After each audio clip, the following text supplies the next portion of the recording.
छत्रपती संभाजीनगर महापालिकेने एमआयएमचा नगरसेवक अब्दुल हमीद पटेल याच्या घरावर बुलडोझर ॲक्शन केली.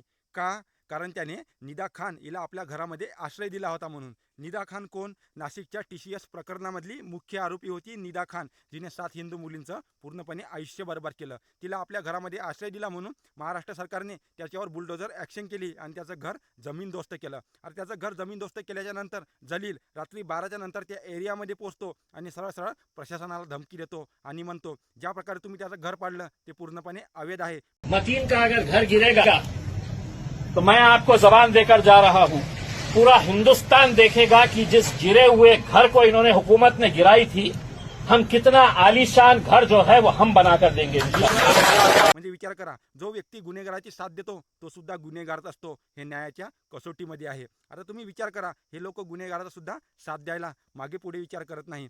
जलीलचं म्हणणं आहे, ज्या प्रकारे तुम्ही घर पाडलं ना, आम्ही त्याचं घर अजून बांधून देऊ आणि ते पण मोठ्या स्वरूपाचं. म्हणजे विचार करा, आता तुम्हीच विचार करा की गुन्हेगाराची साथ देणं योग्य आहे का? ज्या प्रकारे एमआयएम पक्ष गुन्हेगाराला सोबत घेऊन चालतं, त्यांचं समर्थन करतं, हे देशासाठी धोकेला आहे.